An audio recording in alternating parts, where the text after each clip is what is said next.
चलो ठीक है। नमस्कार बच्चों, आज हम लेसन 20 के बारे में अध्ययन करेंगे, जिसका नाम है ट्रांसपोर्ट यानी परिवहन। परिवहन की किसी भी देश के आर्थिक विकास में महत्वपूर्ण भूमिका होती है। परिवहन के जो साधन होते हैं इन्हें आर्थिक विकास की रीढ़ कहा जाता है। जिस प्रकार से रीढ़ शरीर के अंतर्गत कार्य करता है, उसी प्रकार से परिवहन के साधन किसी भी देश के आर्थिक विकास में महत्वपूर्ण भूमिका निभाते हैं। जिस प्रकार से शरीर में धमनियों का कार्य होता है रक्त का संचार करना, उसी प्रकार से परिवहन के साधन भी आर्थिक विकास में एक प्रकार से धमनियों का कार्य करते हैं। परिवहन तृतीयक क्रियाकलाप के अंतर्गत आता है। तृतीयक क्रियाकलाप को एक सेवा सेक्टर कहा जाता है। क्या कहते हैं? सेवा सेक्टर। सेवा सेक्टर इसे कहा जाता है। परिवहन की जो डेफिनेशन है यानी परिभाषा है वह होगी बेटा, वह है सेवा जिसमें व्यक्तियों, माल तथा पूंजी को एक स्थान से दूसरे स्थान पर लाया ले जाया जाता है, परिवहन कहलाता है। तो परिवहन की बात कर रहे हैं। किसी भी देश के कृषि के विकास में, किसी भी देश के कृषि के विकास के अंतर्गत महत्वपूर्ण भूमिका यह निभाता है। जब भी हम किसी देश का अध्ययन करते हैं तो उसमें परिवहन के साधनों के बारे में जानकारी प्राप्त की जाती है। आधुनिकता और सघनता, दो चीजें देखते हैं।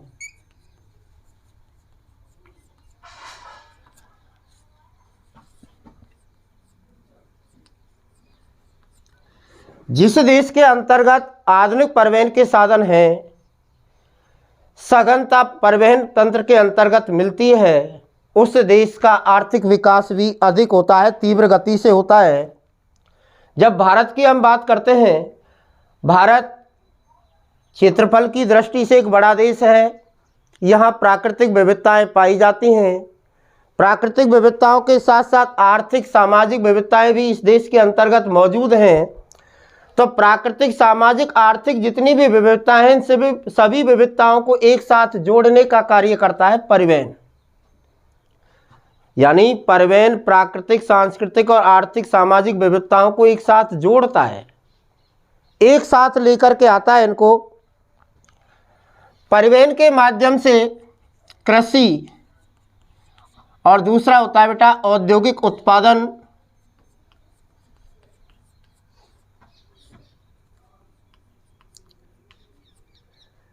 कृषि और औद्योगिक उत्पादन को एक स्थान से दूसरे स्थान पर पहुंचाते हैं, यानी यो कह दिया जाए कि इनका वितरण किया जाता है। क्या करते हैं बेटा? इनका वितरण करते हैं परिवहन के साधनों से। तो परिवहन तंत्र को भारत के अंतर्गत प्रभावित करने वाले कुछ कारक हैं। कौन से कारक हैं जो परिवहन पर अपना प्रभाव डालते हैं? क्यों कि प्राकृतिक विविधताएं यहाँ पर अधिक हैं, भौगोलिक विविधता वाला देश है भारत। यहाँ पर अनेक ऐसे कारक हैं जो परिवहन तंत्र को नियंत्रित करते हैं, इसकी सघनता को प्रभावित करते हैं। सबसे पहला कारक आता है भौतिक कारक।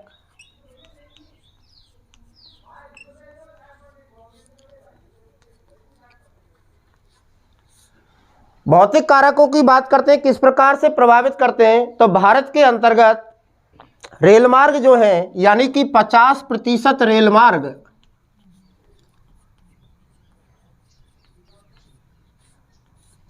उत्तर भारत के अंतर्गत आते हैं।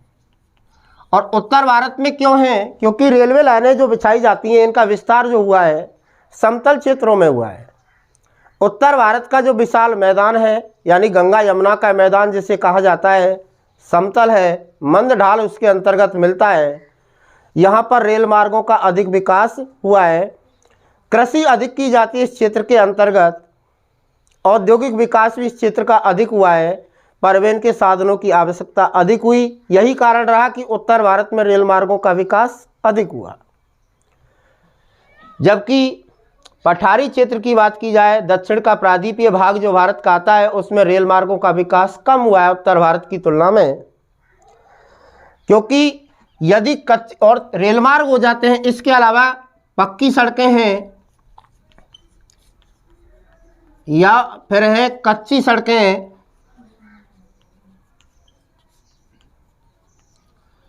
इनका विकास भी उत्तर भारत के अंतर्गत अधिक हुआ है, ना कि दक्षिण भारत में। तो ये भौतिक कारक प्रभाव डाल दिया। दूसरा होता है बेटा आपका सांस्कृतिक कारक।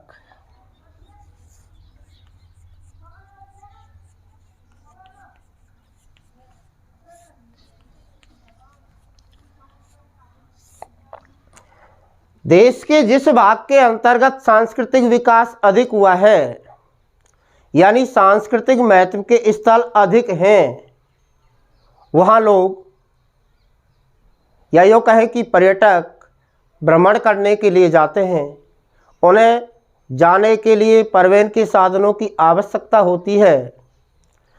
तो ऐसे भाग है भारत का जहाँ पर सांस्कृतिक महत्व पाया जाता है, उनमें परिवहन के साधनों का अधिक विकास हुआ है। इसके विपरीत ऐसे क्षेत्र जहाँ सांस्कृतिक महत्व के स्थल कम हैं, जैसे उदाहरण के लिए पश्चिमी राजस्थान है। पश्चिमी राजस्थान के अंतर्गत सांस्कृतिक महत्व के स्थल नहीं पाए जाते हैं, नाम मात्र के हैं, इसलिए पश्चिमी राजस्थान में परिवहन का विकास कम हुआ है। तीसरा आता है आर्थिक कारक।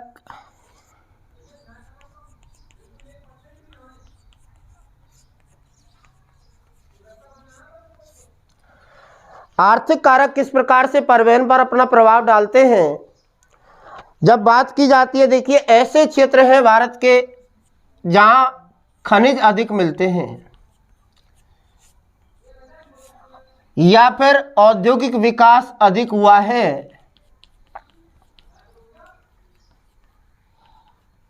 खनिज और औद्योगिक विकास वाले क्षेत्रों में अर्थात कारखाने अधिक लगाए गए हैं, उन क्षेत्रों के अंतर्गत परिवहन तंत्र अधिक विकसित मिलता है। इसके विपरीत जिन क्षेत्रों में औद्योगिक विकास नहीं हुआ है, वहाँ परिवहन का विकास बहुत ही कम देखने को मिलता है। आर्थिक कारक भी इस प्रकार से इसे प्रभावित करता है। नंबर 4 आता है सुरक्षात्मक कारक।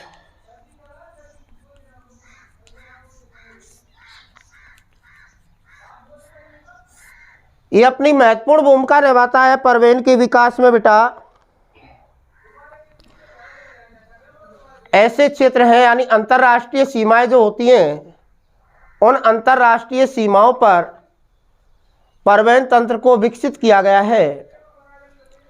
जैसे सैनिकों को पहुंचाने, वहां से लाने, उन्हें रसद सामग्री प्रदान करने के लिए या फिर सैन्य सामग्री पहुंचाने के लिए परिवहन के साधनों की आवश्यकता होती है, और यही कारण है कि वहां परिवहन तंत्र को अधिक विकसित किया गया है। जैसे 1962 के अंतर्गत एक युद्ध हुआ था, भारत चीन युद्ध। कौन सा युद्ध हुआ था? उस युद्ध के अंतर्गत भारत के पास परिवहन तंत्र विकसित नहीं था। सैनिकों के लिए हथियार, भोजन आदि समय पर उपलब्ध नहीं कराया गया। भारतीय सैनिक भूखे मरने लगे, उनके पास लड़ने के लिए सामग्री पर्याप्त नहीं थी। परिणाम ये हुआ कि भारत की उस युद्ध के अंतर्गत हार हो गई थी। क्या हुई थी बेटा? हार। तो सुरक्षात्मक दृष्टि से अंतर्राष्ट्रीय सीमाओं पर परिवहन तंत्र का अधिक विकास देखने को मिलता है। नंबर 5 आता है राजनीतिक कारक।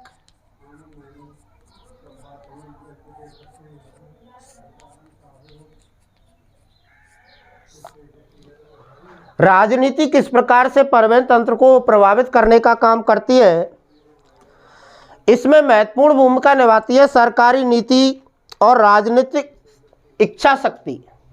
कौन कौन सी चीजें होती है बेटा? सरकारी नीति और राजनीतिक इच्छा शक्ति।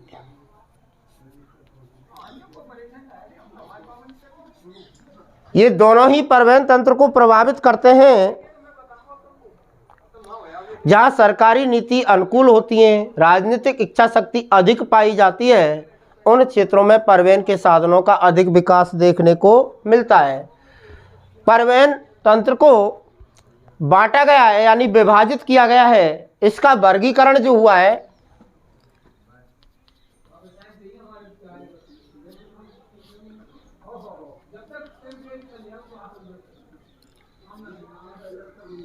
तीन भागों में बांट दिया इसको बेटा। कितने भागों में? नंबर 1 है स्थल परिवहन,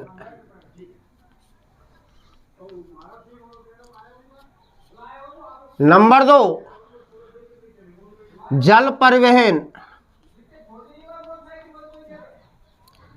और नंबर 3 वायु परिवहन। भारत में परिवहन को कितने भागों में बांट दिया? 3 भागों में, स्थल परिवहन, जल परिवहन और वायु परिवहन। स्थल परिवहन के उपभाग किए गए बेटा 3। वो कौन कौन से हैं? इसमें आते हैं सड़क,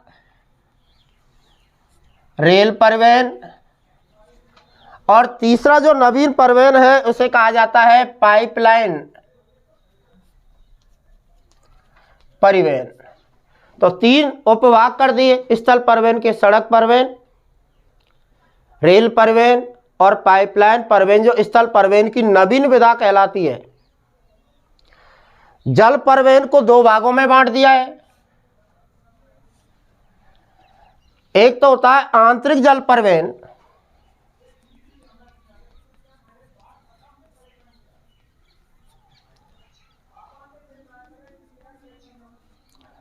और दूसरा आता है महासागरीय जल परिवहन।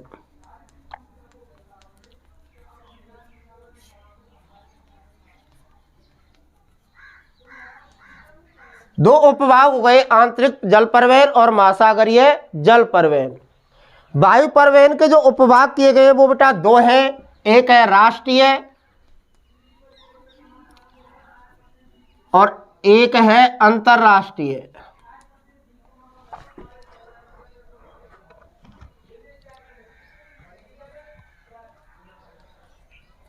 तो ये परिवहन का हो गया बेटा वर्गीकरण।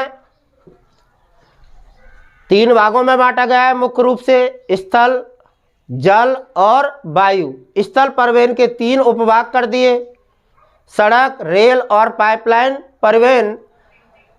जल परिवहन के 2 उपभाग हैं, आंतरिक जल परिवहन जिसे नदी जल परिवहन के नाम से जाना जाता है, दूसरा है महासागरीय जल परिवहन। वायु परिवहन को 2 भागों में बांट दिया, राष्ट्रीय वायु परिवहन और अंतर्राष्ट्रीय वायु परिवहन। तो सबसे पहले बेटा हम सड़क परिवहन के बारे में जानकारी प्राप्त करेंगे। क्या है सड़क परिवहन?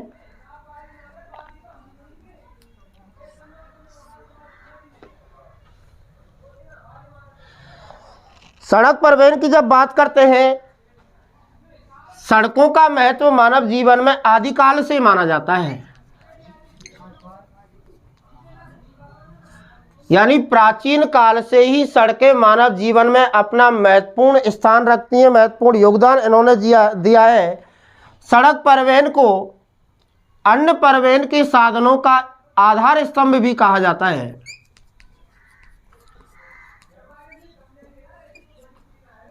अन्य परिवहन के साधनों का क्या कहलाता है? आधार स्तंभ। महत्वपूर्ण परिवहन का साधन है। भारत में सड़कें प्राचीन काल में थीं, उनके प्रमाण हमें प्राप्त हुए, अवशेष मिले हैं। जैसे प्राचीन सभ्यता है, जैसे मोहनजोदड़ो की सभ्यता है,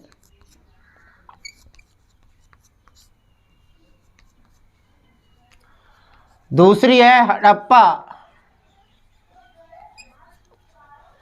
इनमें खुदाई से हमें कुछ सड़कों के अवशेष प्राप्त हुए हैं और इससे प्रमाणित होता है कि लगभग 5000 से 8000 वर्ष पूर्व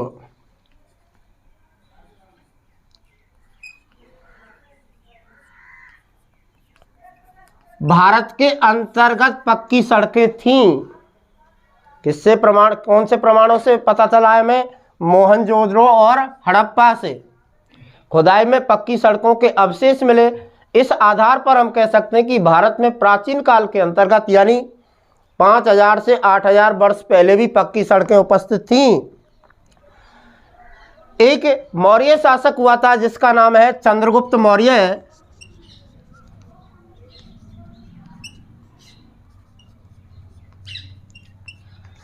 चंद्रगुप्त मौर्य मगध का शासक था जिसने नंद वंश के अंतिम शासक घनानंद को पराजित किया था और मगध के सिंहासन पर बैठा था 622 ईस्वी में लगभग। तो चंद्रगुप्त मौर्य मगध की जो राजधानी इन्होंने बनाया था वो बनाया था पाटलिपुत्र को।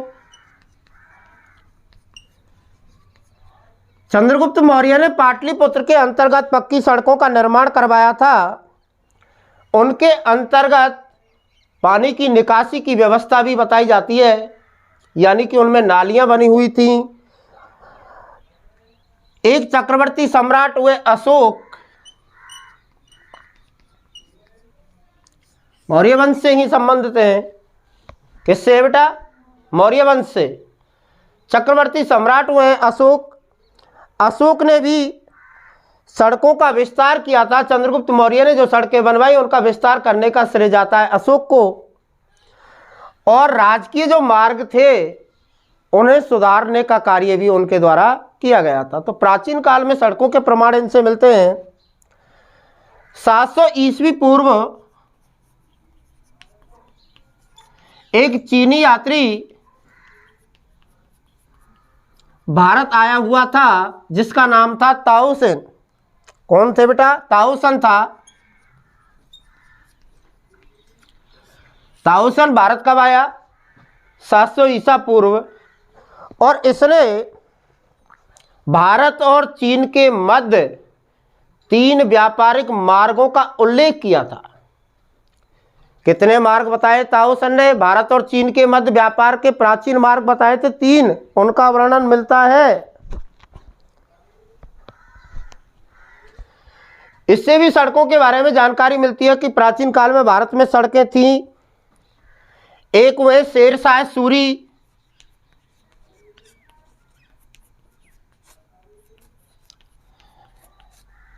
शेरशाह नाम का जो शासक हुआ है बेटा, इसने एक सड़क बनवाई थी ढाका, जो आजकल पड़ता है बांग्लादेश के अंतर्गत, ढाका से वाराणसी।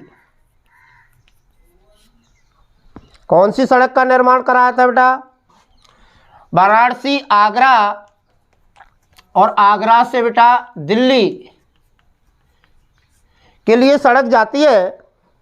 दिल्ली से लाहौर जो पाकिस्तान में है, सिंधु नदी के तक ये जाने वाली सड़क है जिसे शेरशाह सूरी रोड के नाम से या सड़क के नाम से जाना जाता था।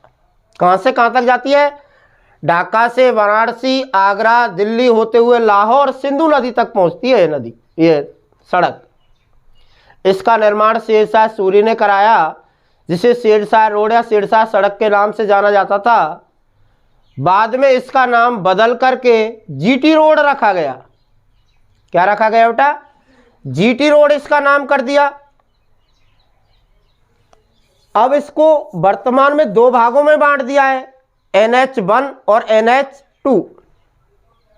ग्रांड ट्रक रोड यानी NH1 नेशनल हाईवे संख्या 1 और नेशनल हाईवे संख्या 2 में से विभाजित कर दिया। एक महत्वपूर्ण सड़क का निर्माण कराया गया है। इसकी शाखाएं जोधपुर, आगरा, इंदौर की ओर भी जाती हैं। लाहौर से मुल्तान और आगरा से चित्तौड़गढ़ तक ये सड़क का विस्तार माना जाता है। ब्रिटिश शासन काल में भारत में सड़कों का निर्माण हुआ था, लेकिन सड़कें तो बनी ब्रिटिश शासन काल के समय भारत में, लेकिन क्या समस्या आ गई? कड़ी प्रतिस्पर्धा का सामना करना पड़ गया सड़क परिवहन को। किससे? रेल परिवहन से। अंग्रेजों ने भारत में रेलवे लाइनों का विस्तार अधिक किया था, क्योंकि रेल परिवहन सड़क परिवहन की तुलना में सस्ता होता है। इसलिए रेल परिवहन का विकास ज़्यादा हुआ ब्रिटिश शासनकाल में और सड़क परिवहन का विकास कम हुआ।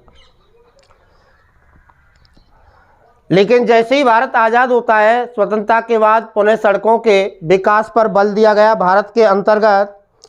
और 2015 के आधार पर यदि देखा जाए,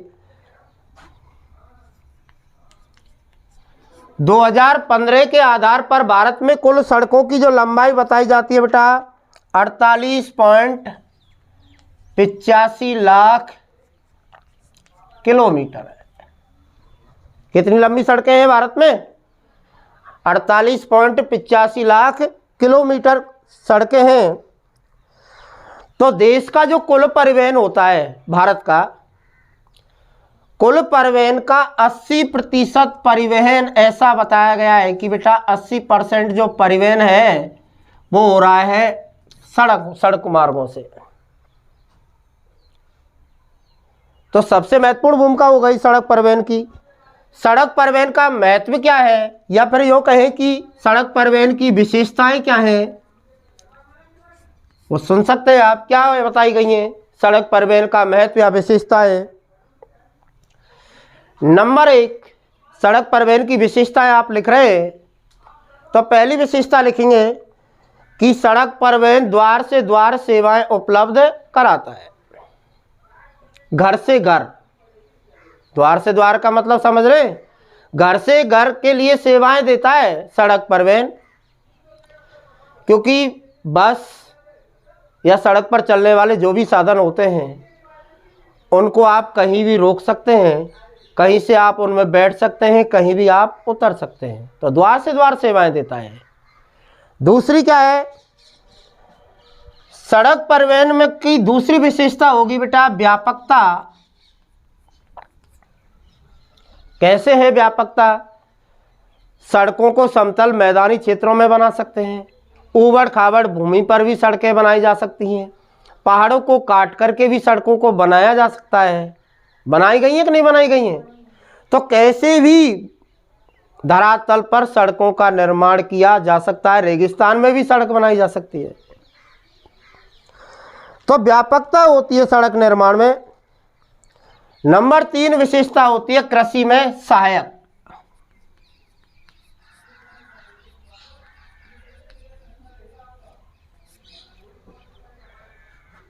सड़कें कृषि के विकास में महत्वपूर्ण योगदान अपना देती हैं। जैसे कृषि उपकरण हैं, बीज है, खाद है। इसके अतिरिक्त उत्पादन होता है, खेतों में जो फसलें पैदा होती हैं उनको घर लाने तथा घर से अतिरिक्त जो उत्पादन होता है, यानी जो बचता है हमारे पास, उसे हम क्या करते हैं? विक्रय करते हैं। और विक्रय कहाँ किया जाता है? बाजार में जा कर के। तो अतिरिक्त उत्पादन को घर से बाजार तक पहुंचाने के का कार्य क्या करते हैं बेटा? परिवहन के साधन करते हैं। यदि परिवहन के साधन नहीं होते तो संभव था क्या? नहीं था। नेक्स्ट विशेषता होगी लचीलापन।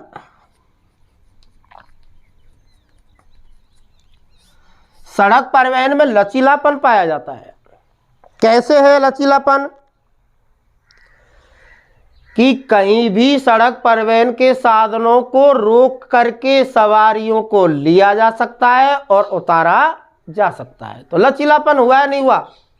ऐसा थोड़ी एक बार जब परिवहन का साधन चल दिया तो फिर वो बीच में स्टॉप नहीं लेगा, कहीं भी ले सकता है। भाई रेलगाड़ी है, वो तो स्टेशन से छूटने के बाद दूसरे स्टेशन पर ही रुकती है। लेकिन ये थोड़ी है कि सड़क परिवहन का जो साधन है वो एक स्टेशन शुरू हुआ स्टैंड से और दूसरे स्टैंड पर जाकर रुकेगा, बीच में नहीं रुकेगा। कहीं भी रोक सकते हैं अपन को। जगह जगह से सवारियां लेती हैं नहीं लेते हैं? लेते हैं। जगह जगह उतारा भी जाता है। कुल मिलाकर इसमें क्या मिलता है? लचीलापन मिलता है। और क्या है विशेषता? शीघ्र खराब होने वाली वस्तुओं का परिवहन भी किया जा सकता है।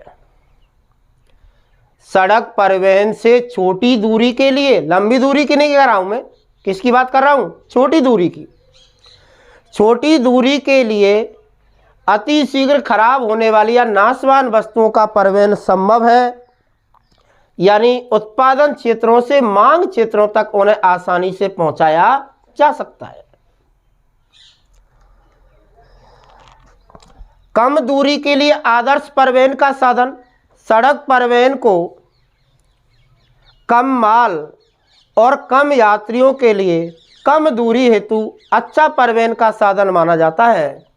लंबी दूरी का तो परिवहन का साधन अनुकूल नहीं है। और क्या महत्व हो सकता है?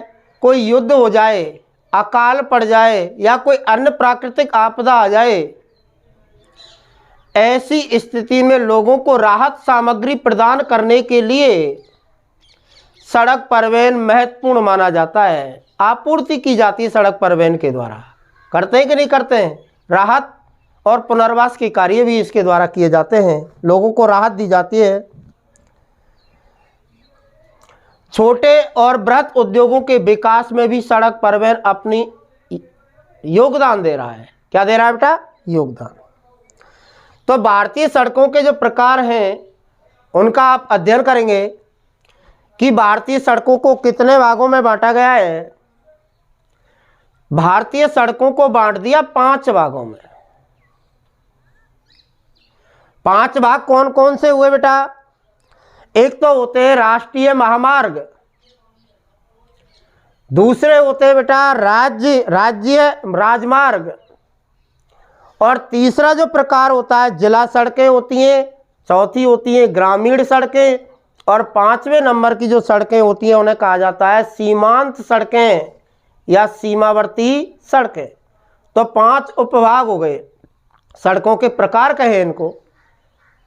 राष्ट्रीय महामार्ग, राज्य राजमार्ग, जिला सड़कें, ग्रामीण सड़कें और सीमावर्ती सड़कें। बंद करिए।